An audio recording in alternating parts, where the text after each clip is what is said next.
جب ہم مکہ مکرمہ پہنچ جاتے ہیں تو وہاں پہنچ کر قران کی نیت کر سکتے ہیں؟ دیکھیے قران کی نیت سب سے بنیادی چیز ہے کہ احرام ہم نے یہاں سے باندھ کر جانا ہے. حدود بنی ہوئی ہے جہاں سے جس کو میقات کہا جاتا ہے. میقات سے بغیر احرام کے گزرنا جائز نہیں ہوتا. تو اس واسطے جب آپ یہاں سے جائیں گے اور مکہ مکرمہ جائیں گے تو پھر یہیں سے احرام باندھیں گے. میقات سے پہلے احرام باندھیں گے. اور میقات ہمارے اس علاقے کا وہ یلملم ہے یمن کے اندر. جب جہاز سے جاتے ہیں تو کچھ پتہ نہیں چلتا, تو اس واسطے یہیں سے احرام باندھ کر جائیں. چاہے نیت آپ یلملم سے پہلے کر لیں, اگرچہ وہ اعلان ہوتا ہے وہ عربی میں کرے گا اعلان, کچھ پتہ نہیں چلے گا, تو اس واسطے پہلے سے احرام باندھ کر جائیں گے. تو اس واسطے جب قران کا احرام باندھیں گے تو یہیں سے باندھ کر جائیں گے. البتہ اگر کوئی شخص یہاں سے براہ راست مکہ مدینہ طیبہ جا رہا ہے, اگر براہ راست یہاں سے مدینہ طیبہ جا رہا ہے اور براہ راست جا رہا ہے اور پھر وہاں سے مکہ جائے گا, تو وہاں سے وہ قران کا احرام باندھے تو وہ باندھ سکتا ہے, اس کے لیے اجازت ہوتی ہے. لیکن اگر کوئی پہلے مکہ مکرمہ گیا اور پھر مدینہ طیبہ گیا اور مدینہ طیبہ سے پھر مکہ مکرمہ آ رہا ہے, تو پھر قران کا احرام نہیں باندھے گا. قران کا احرام وہ شخص باندھے گا یا تو یہاں سے باندھ کر جائے یا براہ راست مدینہ طیبہ جائے اور پھر وہاں سے اگر وہ قران کا احرام باندھے گا تو اس کے لیے اجازت ہے. اور قران کا احرام وہ شخص باندھے گا جو حج بدل کے لیے نہیں جا رہا. تو حج بدل کے لیے اگر کوئی شخص جا رہا ہے تو وہ جو حج افراد کا احرام باندھے گا, وہ حج افراد کا جب احرام باندھے گا, چاہے براہ راست مدینہ طیبہ جائے یا مکہ مکرمہ جائے, احرام اس کا یہیں سے بندھے گا.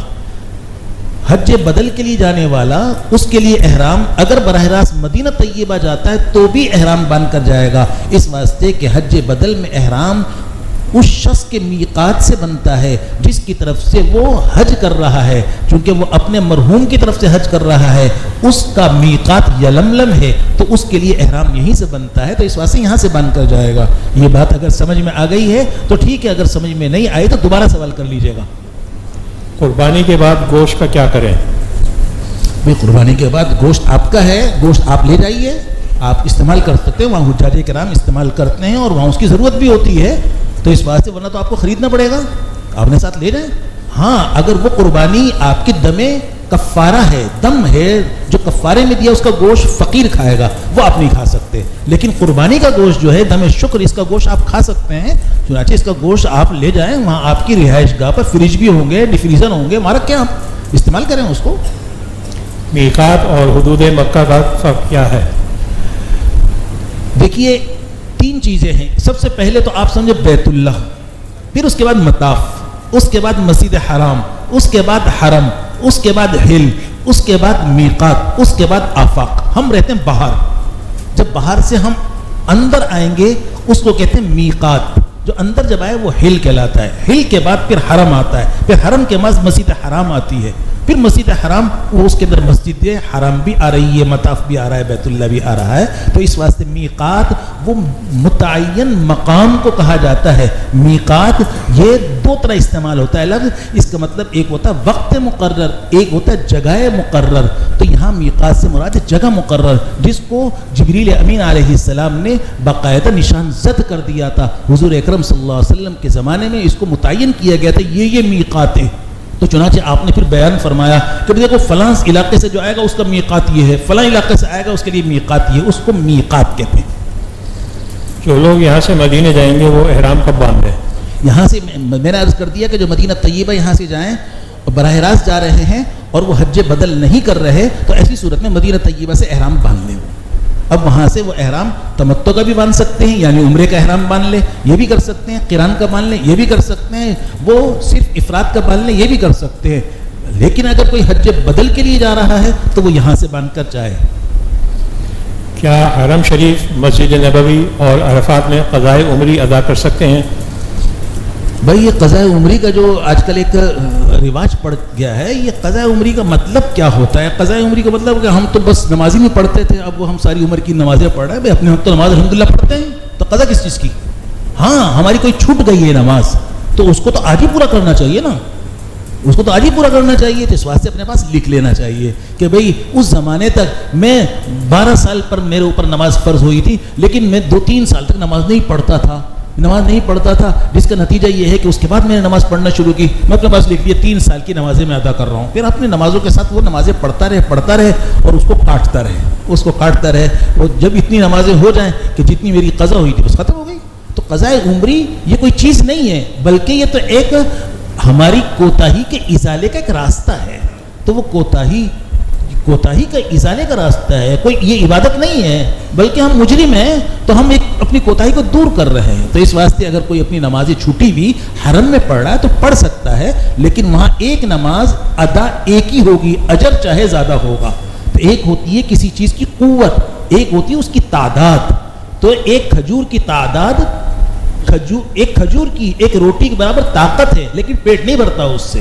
پیٹ تھوڑی بھرتا ہے کھجور سے. کہتے طاقت ایک روٹی کی ہے، پیٹ بھرا نہیں اس سے. معلوم چلتا ہے کہ اس کے اندر قوت تو ہے لیکن پیٹ تھوڑی بھرے گا. تو اس واسطے نماز وہاں طاقت اس کی بڑھ رہی ہے، لیکن وہ ہوگی 4 ہی رکعت، ہوگی 2 ہی رکعت. تو اس واسطے آپ نے فجر کی 2 رکعتیں قضا کی ہیں تو 2 ہی ہوگی، یہ نہیں کہ 1 لاکھ ہو گئی چلو، ایسا نہیں ہوگا، اجر ملے گا. کیا 8 اور 9 ذی الحجہ کو روزہ رکھ سکتے ہیں؟ حاجی وہاں روزہ نہ رکھے، اس واسطے کہ وہ اس وقت جس کام کے لیے گیا ہے اس کے اندر خلل واقع ہوتا ہے. یہ غیر حاجی کے لیے ہوتا ہے، اس سے پہلے روزے رکھ سکتا ہے. میرے پیر فلیٹ ہیں، فرش پر ننگے پیر نہیں چل سکتی، ڈاکٹر نے مخصوص جوتے بنائے ہیں، تو ان کا کیا حکم ہے؟ بھائی دیکھیے، اگر وہ جوتے صاف پاک ہیں اور اس سے کسی کو نقصان نہ ہو تو پہن سکتی ہیں. خواتین تو جوتے پہن سکتی ہیں. کیا مزدلفہ میں مغرب اور عشاء کی نماز قصر پڑھیں گے؟ دیکھیے، مزدلفہ میں جو نماز پڑھی جائے گی تو وہ مغرب کی اور عشاء کی پڑھی جائے گی. تو مغرب کی نماز اس کے اندر قصر ہو یا حضر کی نماز ہو، مسافر کی ہو یا مقیم کی ہو، وہ 3 رکعتیں ہوتی ہیں. اگر قصر ہوتی ہے تو 4 رکعت والی نماز میں ہوتی ہے. تو 4 والی جو رکعتیں والی نماز ہے اس میں 2 ہو جاتی ہے. تو یاد رکھیے کہ مقیم اور مسافر کا وہاں حکم الگ الگ ہوتا ہے اور ہر شخص کی کیفیات الگ الگ ہے. اگر کسی شخص کو مکہ مکرمہ میں حج سے پہلے، حج کے دوران، حج کے بعد ملا کر 15 دن مل گئے، حج سے پہلے، حج کے ایام، حج کے بعد مسلسل اس کو اگر 15 دن مل گئے تو ایسی صورت کے اندر وہ مقیم ہو گیا. وہ مقیم ہو گیا، پوری نماز پڑھے گا. لیکن اگر اس کو اتنے دن نہیں مل رہے تو وہ مسافر ہے. تو ایسی صورت کے اندر جب مسافر ہوتا ہے تو کسی مقیم کے پیچھے جب نماز پڑھتا ہے تو پوری پڑھتا ہے. اپنی نماز پڑھے گا تو وہ 4 والی 2 پڑھے گا. تو مسافر ہی کے پیچھے نماز پڑھیں گے تو 2 ہی پڑھیں گے. مطاف میں داخل ہونے کے بعد کعبے پر پہلی نظر پڑنے کے بعد اگر نماز کا وقت ہوا تو پہلے نماز ادا کی جائے گی یا عمرہ ادا کرنے کے بعد؟ بھائی آپ جب وہاں جائیں تو آپ اس کی کوشش کیجئے کہ آپ ایسے وقت میں جا رہے ہیں کہ نماز ہے تو پھر آپ پیچھے ہی نماز پڑھیں. مطاف میں نہ آئیں فوراً، بلکہ آپ ایسی جگہ پر نماز پڑھیں جہاں براہ راست آپ کی نگاہ بیت اللہ پر نہ پڑے. اگر پڑھ رہی ہے تو پھر آپ دعا کر لیں، وہ آدھے منٹ کی کر لیں لیکن کر لیں، دعا کر لیں.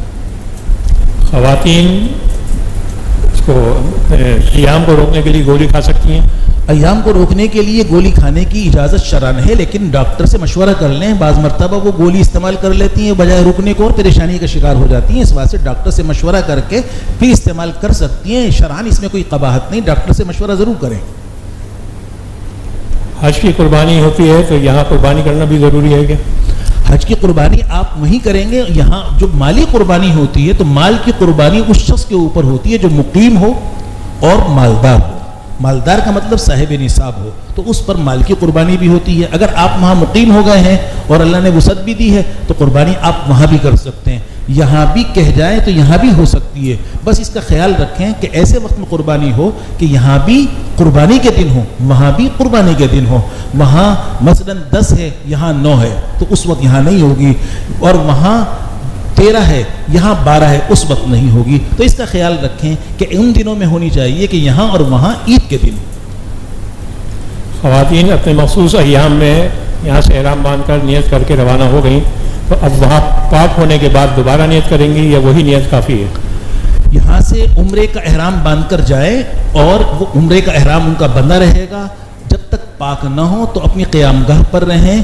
ان کو نماز نہیں پڑھنی، مسجد میں نہیں جانا، طواف نہیں کرنا، قرآن کریم کی تلاوت نہیں کرنی. یہ 4 کام نہیں کرنے. قرآن کریم کو ہاتھ نہیں لگانا. یہ 5 کام ان کو نہیں کرنے ہیں.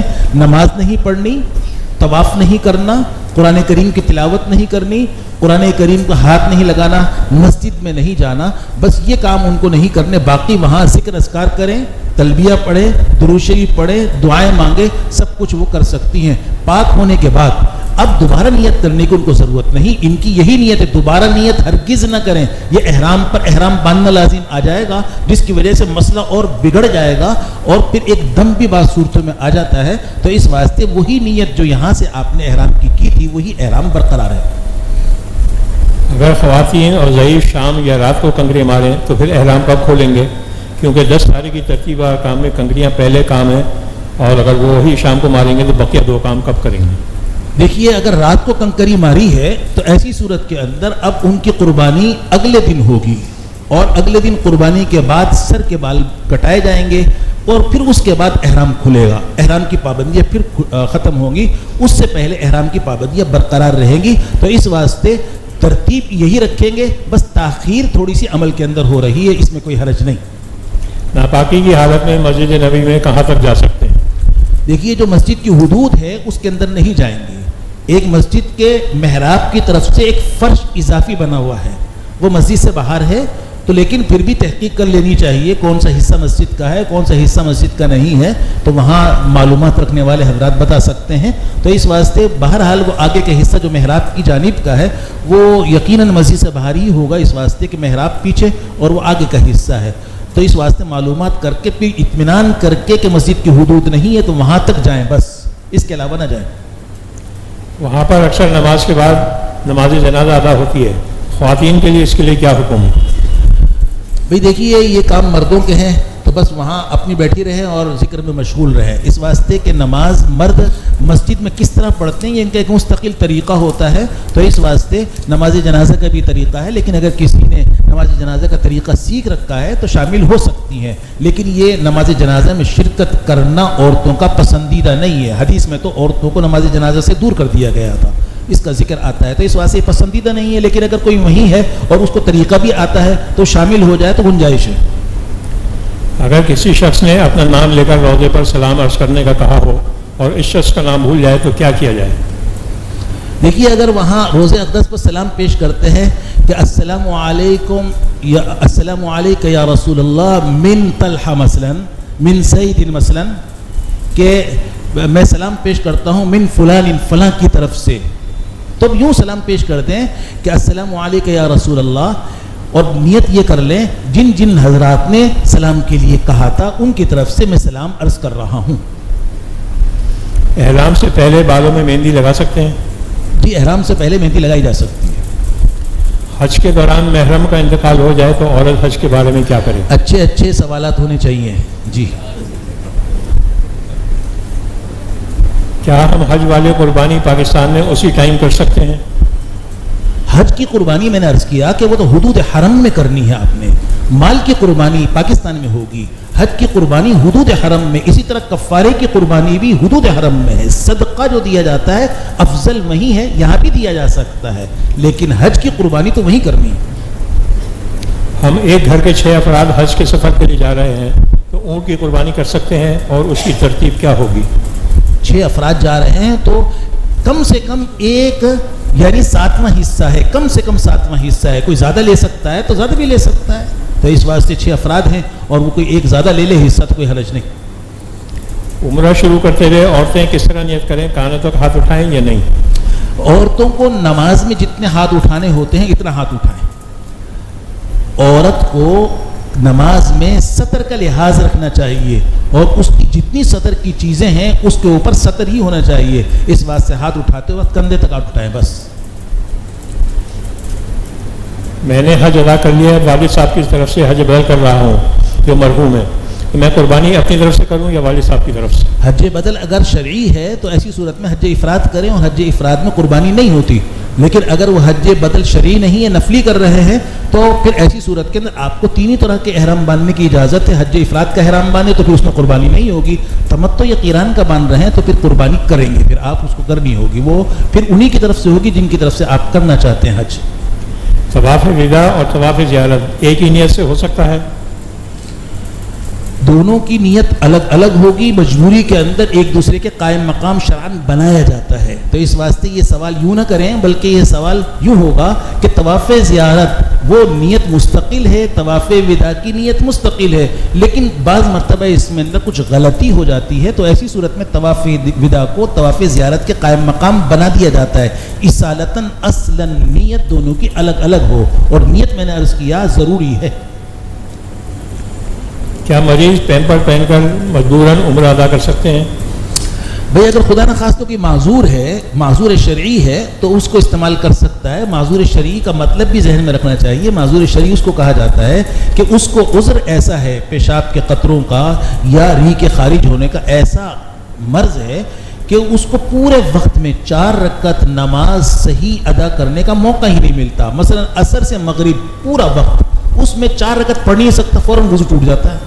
جب نیت باندھتا ہے وضو ٹوٹ جاتا ہے. تو 4 رکعت کا وقت ہی نہیں مل رہا، تو ایسے شخص کو کہتے ہیں معذور شرعی. جب وہ معذور شرعی ہو تو اس کے لیے پھر اجازت ہوتی ہے کہ وہ وقت کے اندر وضو کر لے اور پھر وہ تمام اعمال کرتا رہے. اس بیماری کی وجہ سے اس کا وضو نہیں ٹوٹے گا، ٹوٹا ہوا نہیں سمجھا جائے گا. جب وقت ختم ہو جائے گا دوبارہ وضو کر لے تو وقت چلے گا. پھر مثلا پیشاب کے قطروں کی بیماری تھی تو پیشاب کے قطرے آنے سے اس کا وضو ٹوٹے گا نہیں، برقرار رہے گا. ہاں اگر ریح خارج ہو جائے تو وضو ٹوٹے گا، وہ ایک الگ مستقل مسئلہ ہوگا. تو مسئلہ کہ معذور شرعی اگر ہے تو وہ شروع وقت کے اندر نماز وضو کر لے تو پورے وقت وہ نماز طواف کر سکتا ہے. وقت ختم ہو جائے پھر دوبارہ آ کر وضو کر لے، پھر اپنے طواف نماز پڑھ سکتا ہے.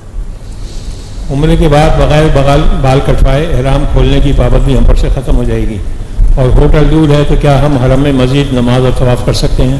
دوبارہ پڑھ لیں. عمرے کے بعد بال کٹوائے بغیر احرام کھولے ہم پر سے پابندی ختم ہو جائے گی. احرام دیکھیے، آپ نے عمرے کے اندر 3 کام کرنے ہیں: بیت اللہ کا طواف، صفا مروہ کی سعی، اس کے بعد بال کٹوانے ہیں. بال کٹوائیں، پھر اس کے بعد اب آپ سلے ہوئے کپڑے پہنے. لیکن اگر کسی شخص نے بال کٹوانے سے پہلے ہی سلے ہوئے کپڑے پہن لیے تو پھر ایسی صورت کے اندر وہ گھنٹے 2 گھنٹے اگر پہنا رہا پھر بال کٹوائے تو پھر وہ 1.25 سیر گندم صدقہ کرے. لیکن اگر اس نے پورے دن پہنے رہے یا پوری رات پہنے رہا تو پھر ایک جانور ذبح کرنا ہوگا. تو اس واسطے اس کو بال پہلے کٹوانے چاہیے، پھر اس کا عمرہ مکمل ہو جائے گا، احرام کی پابندیاں ختم ہو جائیں گی، اب وہ سلے ہوئے کپڑے پہنے.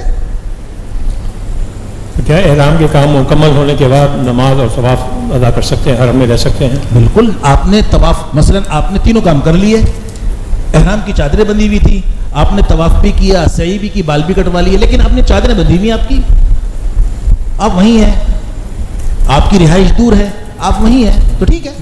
لیکن کسی کو دھوکہ دینے کے لیے نہیں، لیکن دور ہونے کی وجہ سے، مجبوری کی وجہ سے آپ اسی میں ہیں تو کوئی اس میں حرج نہیں، آپ نماز پڑھ سکتے ہیں. اس میں حرم شریف میں جمعے کا خطبہ اور عرفات کا خطبہ اردو زبان میں ریڈیو پر نشر ہو رہا ہے، کیا اس کو سن سکتے ہیں؟ بھائی سننے میں کوئی حرج نہیں ہے، کام کی باتیں ہوتی ہیں، عمل کے طریقے سکھائے جاتے ہیں، کوئی سنتا ہے تو اچھا ہے، کوئی حرج نہیں. ٹانگ میں پلیٹ لگی ہوئی ہے، سجدے کی حالت میں تکلیف ہوتی ہے، ٹانگ پر موزہ پہن سکتے ہیں؟ دیکھیے، معذوری کے اندر اگر کوئی موزہ پہنے گا تو اس کو کفارہ دینا ہوگا، لیکن اس کو کفارے میں سہولت ہوتی ہے. کفارے میں اس کو 3 رعایتیں ملتی ہیں. ایک یہ رعایت ہے کہ چاہے تو وہ اس کے بدلے میں 3 روزے رکھ لے، یا پھر وہ 6 مسکینوں کو کھانا کھلا دے، 2.25 سیر گندم کے حساب سے ان کو دے دے، یا پھر ایک دم دے دے. تو 3. لیکن معذوری کی صورت کے اندر اگر کوئی احرام کی خلاف ورزی کرتا ہے، معذوری کی وجہ سے اگر کوئی احرام کی خلاف ورزی کرتا ہے تو پھر ڈائریکٹ اس کے اوپر دم لازم نہیں ہوتا براہ راست، بلکہ اس کو 3 اختیار مل جاتے ہیں اس معذوری کی وجہ سے. چاہے وہ 3 روزے رکھ لے کفارے کے کہ صاحب میری معذوری کی وجہ سے میں نے پہنا تو 3 روزے، تو اس کا وہ جرم گویا کہ ساقط، معذوری کا عذر وہ قابل قبول. یا پھر 6 مسکینوں کو وہ کھانا کھلائے 2 ٹائم، یعنی 2.25 سیر گندم کے حساب سے دے دے، یا پھر وہ ایک جانور ذبح کرے، تو اس کو 3 اختیار ملتے ہیں. لیکن دینا ہوگا، ایسا نہیں کہ اس کو بغیر کفارہ دیے ہوئے وہ چھٹ جائے گا، ایسا نہیں ہے. رمل اور سعی میں تیز چلنے کے دوران خواتین ساتھ ہوں تو کیا کریں؟ بھائی ان کو بتا دیں، ان کو بتائیں کہ اس طرح آگے مل جائیں گے. وہ ایک چکر کے بعد اندازہ ہو جاتا ہے. کوئی ایسا بھاگنے کی صورت کے اندر ایسا وہاں ماحول نہیں ہوتا کہ صاحب آپ گم ہو جائیں گے، خواتین گم ہو جائیں گے. رش ہوتا ہے تو بھاگنے کا وہ تیز بھی چلیں گے تو وہ ایسا کوئی مسئلہ نہیں ہے. تو اس بات سے بتا دیا جائے کہ بھائی فلاں جگہ، اور یہ طے کرنا چاہیے ویسے سے کہ صاحب فلاں ستون نمبر کے فلاں دروازے پر ملاقات اور اس طرح وہاں ملیں گے. تو طے کرنا چاہیے آپس میں. جو پہلے مدینہ منورہ جائیں گے وہ لبیک کا ورد کب سے کریں گے؟ جو پہلے مدینہ منورہ جائیں گے وہ لبیک کب سے پڑھنا شروع کریں گے؟ دیکھیے مدینہ طیبہ جانے والے جو براہ راست مدینہ طیبہ جائیں گے تو مدینہ طیبہ سے اگر وہ احرام باندھ رہے ہیں تو وہیں سے لبیک بھی شروع کریں گے. لیکن اگر وہ یہیں سے احرام باندھ کر گئے ہیں تو لبیک یہیں سے شروع ہو جائے گا. تو احرام باندھنے کے بعد اصل میں نیت جو ہوتی ہے، نیت یہ عمل کے ساتھ ہوا کرتی ہے. آپ گھر سے چلیں 2 رکعت فجر کی نماز کی نیت اور آخر یہاں اللہ اکبر کرتے ہیں تو یہ نیت صحیح نہیں ہے. بلکہ آپ کھڑے ہو گئے اور پھر آپ نے 2 رکعت فجر کی، پھر اللہ اکبر کا. تو عمل کے ساتھ نیت ہوتی ہے. تو حج کا عمل لبیک ہے، تو نیت کرو لبیک بولو. تو اس واسطے نیت کے ساتھ لبیک ہے. تو گویا کہ لبیک کی حج کا عمل ہے تو نیت اس کے ساتھ ہونی چاہیے. تو اس واسطے آپ کب احرام باندھ رہے ہیں؟ اگر مدینہ سے باندھ رہے ہیں تو لبیک بھی اسی وقت سے شروع ہو جائے گا. یہاں سے باندھ رہے ہیں تو لبیک بھی یہاں سے شروع ہو جائے گا. حج کی صحیح کا انتہائی وقت کیا ہے؟ دیکھیے حج کی سعی جو ہے وہ آپ کو 12 سے پہلے کر لینی چاہیے. 12 ذی الحجہ سے پہلے کر لینی چاہیے. اس کے اندر تاخیر نہیں کرنی چاہیے. اگر کوئی تاخیر کرتا ہے تو دم واجب ہوتا ہے. 2 بہنیں مل کر عمرہ کرنے جائیں، وہاں محرم بچھڑ جائے تو کیا کریں؟ اپنے اعمال پورے کریں، اپنے اعمال کو پورا کریں. تو وہاں محرم کیونکہ قریب علاقہ ہے اور رہائش گاہ بھی قریب ہوتی ہے تو اس واسطے اور کوئی خطرے کی بات بھی نہیں ہوتی تو اس واسطے عمرہ ادا کر سکتے ہیں. طواف کے بعد نفل پڑھتے وقت سر پر کپڑا رکھنا چاہیے؟ طواف کے بعد نفل پڑھتے وقت سر پر کپڑا نہیں رکھیں گے اس واسطے کہ بھی احرام کی حالت میں ہے. احرام کی حالت میں نہ ہو، نفلی طواف کر رہے ہیں تو پھر تو رکھیں. اللہ تعالیٰ آسان فرمائے، قبول فرمائے. وآخر دعوانا الحمدللہ رب العالمین. دعا فرمائے الحمدللہ رب العالمین. اللہم صلی علی سیدنا مولانا محمد وبارک وسلم علیہ. ربنا ظلمنا انفسنا وإن لم تغفر لنا وترحمنا لنكونن من الخاسرین. ربنا لا تزغ قلوبنا بعد إذ هديتنا وهب لنا من لدنك رحمة إنك أنت الوهاب. اللهم إنا نسألك رضاك والجنة ونعوذ بك من سخطك والنار. اللهم إنك عفو کریم تحب العفو فاعف عنا یا ارحم الراحمین. ہمارے تمام گناہوں کو معاف فرما یا اللہ. ہمارے والدین، متعلقین، دوست احباب کی کامل مغفرت فرما یا اللہ. پوری امت کی مغفرت فرما، پوری امت کے حال پر رحم فرما یا ارحم الراحمین. حج کے لیے جا رہے ہیں یا اللہ اس سفر کو آسان بنا یا اللہ. حج مبرور کی سعادت سے مالا مال فرما یا اللہ. ہماری عزت آبرو کی حفاظت فرما یا اللہ. پیچھے ہمارے بیوی بچوں کی حفاظت فرما یا اللہ. مال و جائیداد کی حفاظت فرما یا ارحم الراحمین. پورے آداب سے حج کی توفیق عطا فرما یا اللہ. صحیح عمل کرنے کی توفیق عطا فرما. ہر مرحلے پر ہماری دستگیری فرما، ہماری مدد فرما یا ارحم الراحمین. جو لوگ نہیں جا رہے یا اللہ ان کے لیے بھی حاضری کو مقدر فرما، اسباب مہیا فرما یا اللہ. سب کو وہاں آداب کے ساتھ حاضری کی توفیق عطا فرما. ربنا تقبل منا انك انت السميع العليم وتب علينا انك انت التواب الرحيم. وصلى الله تعالى على خير خلقه محمد وآله وصحبه أجمعين. آمين.